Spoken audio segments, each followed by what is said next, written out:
Hi అండి, welcome to our channel my school. ఈరోజు previous వీడియోలో వర్గీకరణ డిస్కస్ చేసాం కదా, దానిలో రిమైనింగ్ బిట్స్ కొన్ని ఉన్నాయి. తర్వాత ద్వినామీకరణ, జాతి భావన అనేటటువంటి టాపిక్స్ మీద ఈరోజు అయితే డిస్కస్ చేద్దాం. మనకి వృక్షరాజ్యం వర్గీకరణ అయిపోయింది, ఇంకా జంతు రాజ్యం వర్గీకరణ ఒకటి ఉంది, అది నెక్స్ట్ వీడియోలో డిస్కస్ చేద్దాం. ఈ వీడియోలో వచ్చేసి ఇవన్నీ కూడా వర్గీకరణ టాపిక్ ఇందుకే వస్తాయి. ఈరోజు అయితే ద్వినామీకరణ, త్రినామీకరణ, జాతి భావన, టాటోనమీ, ఈ విషయాలు అయితే ఈరోజు చూద్దాం. వీడియోలోకి వెళ్తే ఫస్ట్ వన్, ఒకటి రెండు మిస్ అయిన బిట్స్ ఏమైనా ఉంటే యాడ్ చేశాను చూడండి.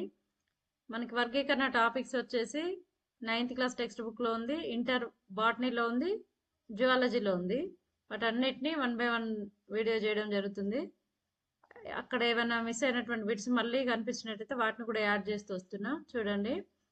మొక్కలలోని శాస్త్రీయ నామాలు ఎక్కడ పొందుపరచబడి ఉంటాయి?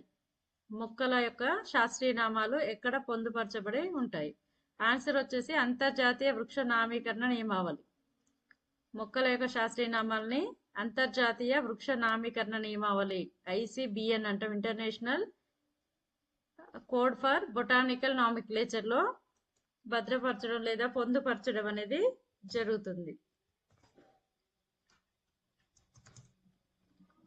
నెక్స్ట్ వన్, ద్వినామీకరణ నియమాలు. ద్వినామీకరణ విధానం గురించి మనం ప్రీవియస్ వీడియోలో చూసినాం. ఒక జీవికి రెండు పేర్లు లేదా రెండు పదాలు ఉండే పేర్లు పెట్టడాన్ని ద్వినామీకరణ అంటాం కదా. ద్వినామీకరణ చేసేటప్పుడు కొన్ని నియమాలు ఉంటాయి, ఆ నియమాలు ఇక్కడ చూద్దాం. ఫస్ట్ వన్, జీవశాస్త్ర నామాలు అనేవి సాధారణంగా లాటిన్ భాషలో పెట్టాలి. శాస్త్రీయ నామం పెట్టేటప్పుడు ఎలా పెట్టాలి? లాటిన్ భాషలో పెట్టాలి. తర్వాత ఇటాలిక్స్ లో రాయాలి. లాటిన్ భాషలో పేరు ఉంటుంది, అది కూడా ఇటాలిక్స్ లో రాయబడతాయి. నెక్స్ట్ వన్, జీవశాస్త్ర నామంలో మొదటి పదం ప్రజాతిని, రెండవ పదం జాతిని తెలియజేస్తుంది. రెండు పదాలు ఉంటాయి కదా, ఆ రెండు పదాలలో ఫస్ట్ పదం ప్రజాతిని సూచిస్తుంది, రెండవ పదం జాతిని తెలియజేస్తుంది. నెక్స్ట్ వన్, జీవశాస్త్ర నామాన్ని ఒకవేళ చేయితో రాసినట్టయితే, చేతి రాతతో రాసినప్పుడు, మనం నోట్బుక్ లో రాసేటప్పుడు రాస్తే మరి అప్పుడు ఇటాలిక్స్ లో రాయడం కుదరదు కదా, అప్పుడు ఏం చేయాలంటే వేరువేరుగా పేరు కింద గీత గీయాలి. ప్రజాతికి జాతికి వేరువేరుగా పేరు కింద గీత గీయాలి. నెక్స్ట్ వన్, ప్రజాతిని సూచించే మొదటి పదం పెద్ద అక్షరంతో, క్యాపిటల్ లెటర్ తో స్టార్ట్ కావాలి. జాతి నామాన్ని సూచించే పదమేమో స్మాల్ లెటర్స్ తోటి స్టార్ట్ కావాలి. శాస్త్రీయ నామం చివర అంటే జాతి నామం తర్వాత ఆ జీవిని వర్ణించిన శాస్త్రవేత్త పేరు ఉంటుంది. ఉదాహరణకు చూసినట్టయితే మాంజిపెరా ఇండికా లిన్. మాంజిపెరా ఇండికా లిన్ లో మాంజిపెరా అనేది ప్రజాతి, ఇండికా అనేది జాతి, లిన్ అనేది ఇక్కడ ఈ మాంజిపెరా ఇండికాను మొదట వర్ణించిన శాస్త్రవేత్త లేదా గుర్తించిన శాస్త్రవేత్త లిన్నేయస్. ఈ విధంగా ఒక శాస్త్రీయ నామం చివరలో ఆ జీవిని వర్ణించినటువంటి శాస్త్రవేత్త యొక్క పేరుని చేర్చవచ్చు. ఇవి ద్వినామీకరణ యొక్క నియమాలు. ఒకటి, లాటిన్ భాషలో రాయాలి, ఖచ్చితంగా లాటిన్ వర్డ్ అయి ఉండాలి, అది ఇటాలిక్స్ లో రాయాలి. ఇటాలిక్స్ అంటే తెలుసు కదా, ఇలా క్రాస్ గా. నెక్స్ట్ వచ్చేసి జీవశాస్త్ర నామంలో మొదటి పదం ప్రజాతిని తెలియజేస్తుంది, రెండోది జాతిని. ఒకవేళ చేతితో రాసినట్టయితే సపరేట్ గా గీత గీయాలి. నెక్స్ట్ వన్ వచ్చేసి ప్రజాతి యొక్క ఫస్ట్ లెటర్ అనేది క్యాపిటల్ లెటర్ తో స్టార్ట్ అవ్వాలి, జాతిది అయితే స్మాల్ లెటర్ తో స్టార్ట్ అవ్వాలి. తర్వాత లాస్ట్ లో ఆ జీవిని కనిపెట్టిన శాస్త్రవేత్త పేరుని పూర్తి పేరు గానీ లేదా షార్ట్ కట్ లో గానీ యాడ్ చేయొచ్చు. ఇవన్నీ కూడా ద్వినామీకరణ సిద్ధాంతం యొక్క నియమాలు. ఇక్కడ ఇంకో క్వశ్చన్ చూడండి, సిస్టమాటిక్స్ అనగా. సిస్టమాటిక్స్ అంటే వివిధ జీవులు, వాటి యొక్క వైవిధ్యాలు, వాటి సంబంధ బాంధవ్యాల అధ్యయనాన్ని సిస్టమాటిక్స్ అంటాం. జీవులు, వాటిలో ఉండే వైవిధ్యాలు, వాటి మధ్య ఉండేటటువంటి సంబంధ బాంధవ్యాల అధ్యయనాన్ని సిస్టమాటిక్స్ అంటాం.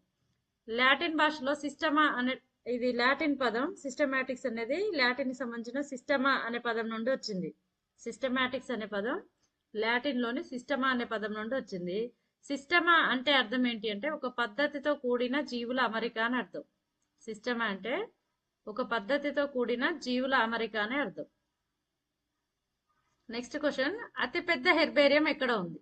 హెర్బేరియం అంటే తెలుసు కదా, అతిపెద్ద హెర్బేరియం ఎక్కడ ఉంది అంటే ఇంగ్లాండ్ లోని క్యూ అనే ప్లేస్ లో రాయల్ బొటానికల్ గార్డెన్ లో ఉంది. ఇంగ్లాండ్ లోని క్యూ వద్ద రాయల్ బొటానికల్ గార్డెన్ ఉంది. ఆ రాయల్ బొటానికల్ గార్డెన్ లో ఉన్నటువంటి హెర్బేరియం అతిపెద్దది ఇప్పటి వరకు ఉన్న హెర్బేరియంలలో. ఇండియన్ బొటానికల్ గార్డెన్ ఎక్కడ ఉంది? ఇండియన్ ఇక్కడనేమో royal botanical garden England. National botanical research institute ఎక్కడ ఉంది? నేషనల్ బొటానికల్ రీసెర్చ్ ఇన్స్టిట్యూట్ లక్నోలో ఉంది. ఆన్సర్ వచ్చేసి లక్నో.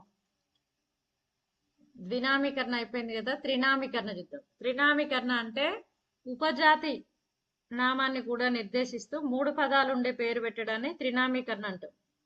ఉపజాతి నామాన్ని కూడా నిర్దేశిస్తూ 3 పదాలు, 2 పదాలు పెడితే ద్వినామీకరణం కదా, 3 పదాల పేరు పెడితే దాన్ని త్రినామీకరణం అని కూడా అంటారు. ఉదాహరణకి హోమోసెపియన్స్ సెపియన్స్. హోమో అనేది ప్రజాతి, సెపియన్స్ అనేది జాతి, సెపియన్స్ అనేది ఉపజాతి. ఈ విధంగా 3 పదాల పేరు పెడితే దాన్ని త్రినామీకరణ అంటాం. Next one టాటోనమీ. టాటోనమీ అనగానేమి? టాటోనమీ అంటే ఒక శాస్త్రీయనామంలో జాతి పేరు ప్రజాతి పేరు రెండు సేమ్ ఉంటాయి. ఒక శాస్త్రీయనామంలో జాతి పేరు ప్రజాతి పేరు ఒకటే అంటే సేమ్ ఉంటే అలాంటి శాస్త్రీయనామాన్ని టాటోనమీ అంటాం. ఉదాహరణకి మచ్చల జింక. మచ్చల జింక యొక్క శాస్త్రీయనామం యాక్సిస్ అంటాం. దీంట్లో ప్రజాతి యాక్సిసే ఉంది, జాతి పేరు కూడా సేమ్ ఉంది కాబట్టి దీన్ని ఏమంటాం? టాటోనమీ అంటాం. ఇంకొకటి నాగుపాము. నాగుపాము యొక్క శాస్త్రీయనామం నాజా. రెండు సేమ్ ఉన్నాయి, ప్రజాతి జాతి సేమ్ ఉన్నాయి కాబట్టి ఇలాంటి శాస్త్రీయనామాలని టాటోనమీ అని పిలుస్తారు. నెక్స్ట్ వన్ జాతి భావన. జాతి భావనలో జాతి అనేది వర్గీకరణ యొక్క ప్రాథమిక ప్రమాణం. జాతి అనేది వర్గీకరణలో ప్రాథమిక ప్రమాణం. లాటిన్ భాషలో స్పీసీస్ అంటే లేదా జాతి అంటే రకం, దృశ్య రూపం అనే మీనింగ్ ఉంటుంది. ఇంగ్లీష్ లో మనం స్పీసీస్ అంటాం కదా, జాతి అనేదేమో వర్గీకరణ యొక్క ప్రాథమిక ప్రమాణం. లాటిన్ భాషలో ఈ స్పీసీస్ అనేటటువంటి లేదా జాతి అనే దానికి మీనింగ్ ఏంటి అంటే రకం అని అర్థం లేదా దృశ్య రూపం అని అర్థం. తర్వాత జాతి గురించి వివిధ శాస్త్రవేత్తల యొక్క అభిప్రాయాలని ఇక్కడ చూద్దాం. ఫస్ట్ వన్ జాన్ రే. జాన్ రే అనేటటువంటి శాస్త్రవేత్త, ఆయన రాసినటువంటి గ్రంథం హిస్టారియా జెనరాలిస్ ప్లాంటారం. హిస్టారియా జెనరాలిస్ ప్లాంటారం. ఈ గ్రంథంలో జాన్ రే ఏం చెప్తాడంటే స్పీసీస్ అనే పదాన్ని ఉమ్మడి వంశ పారపర్యంగా వర్ణించాడు. స్పీసీస్ అంటే ఏమంటాడు? ఉమ్మడి వంశ పారపర్యంగా వర్ణించడం జరిగింది. ఎవరు? జాన్ రే. నెక్స్ట్ వచ్చేసి లిన్నేయస్ ఏం చేస్తాడంటే తన గ్రంథమైనటువంటి సిస్టమా న్యాచురల్. లిన్నేయస్ చాలా ఉంటాయి గ్రంథాలు. జంతువుల వర్గీకరణకి సంబంధించినటువంటి గ్రంథం సిస్టమా న్యాచురల్. ఈ సిస్టమా న్యాచురల్ ఏం చేస్తాడంటే జాతిని వర్గీకరణ ప్రమాణం అంటాడు. జాతిని వర్గీకరణ ప్రమాణం అని పరిగణించడం జరిగింది. నెక్స్ట్ వన్ బ్యూఫోన్ అనే శాస్త్రవేత్త, ఈయన రాసిన గ్రంథం న్యాచురల్ హిస్టరీ. ఈ న్యాచురల్ హిస్టరీలో జాతిని ఏమంటాడంటే జాతి పరిణామ భావన వివరించాడు. జాతి పరిణామ భావనను వివరించాడు. అదేవిధంగా డార్విన్ జాతుల ఉత్పత్తి అనే గ్రంథం రాశాడు. ఈ గ్రంథంలో జాతి యొక్క ప్రాముఖ్యతను గురించి వివరించడం జరిగింది. ఈ విధంగా జాతి అనేటటువంటి భావనని వివిధ శాస్త్రవేత్తలు వివిధ రకాలుగా పేర్కొనడం జరిగింది.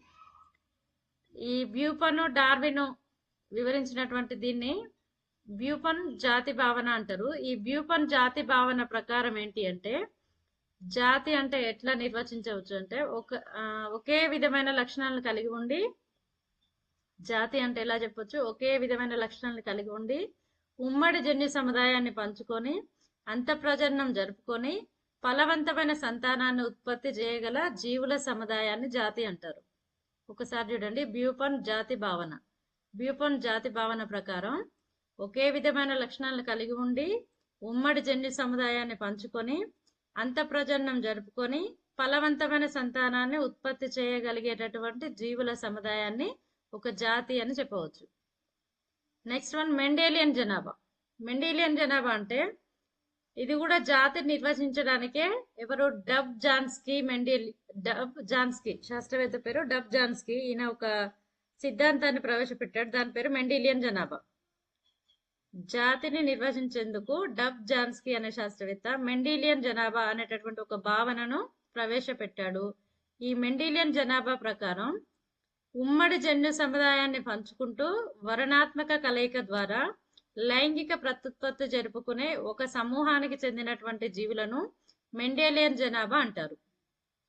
మళ్ళొకసారి చూడండి, ఉమ్మడి జన్యు సముదాయం పంచుకుంటూ వర్ణాత్మక కలయిక ద్వారా లైంగిక ప్రత్యుత్పత్తి జరుపుకునే ఒకే సమూహానికి చెందినటువంటి జీవులను మెండేలియన్ జనాభా అంటారు. నెక్స్ట్ వన్ ఇక్కడ ఒక క్వశ్చన్ చూడండి. ఆడగాడిద మగ గుర్రం మధ్య సంకరణం ఫలితంగా ఏర్పడ్డ జీవి. ఇక్కడ ఈ టాపిక్ ఎందుకు వచ్చింది?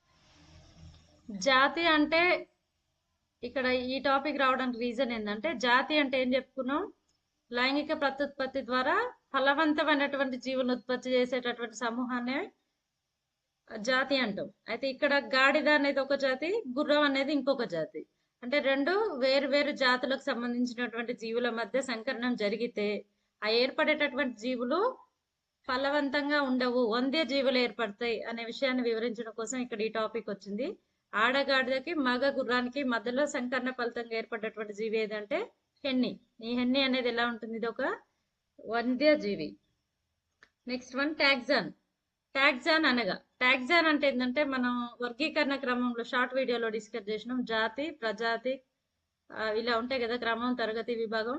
అయితే అందులో ప్రతి అంతస్తుని, జాతి అనేది ఒక అంతస్తు, ప్రజాతి అనేది అంతస్తు, కుటుంబం అనేది ఒక అంతస్తు, క్రమం, అలా ప్రతి అంతస్తుకు చెందినటువంటి జీవుల సముదాయాన్ని టాక్సాన్ అంటారు. అంటే ప్రతి అంతస్తు ఒక టాక్సాన్ అనొచ్చు. ఒకవేళ దీని యొక్క బహువచనం టాక్సాన్లు అనరు, టాక్సా అంటాం. సింగిల్ అయితేనేమో టాక్సాన్, బహువచనం అయితేనేమో టాక్సా అంటాం. నెక్స్ట్ వన్, లిన్నేయస్ ప్రవేశపెట్టిన టాక్సాలు ఏవి? లిన్నేయస్ ఏ ఏ టాక్సాలను, టాక్సా కాదు టాక్సాన్,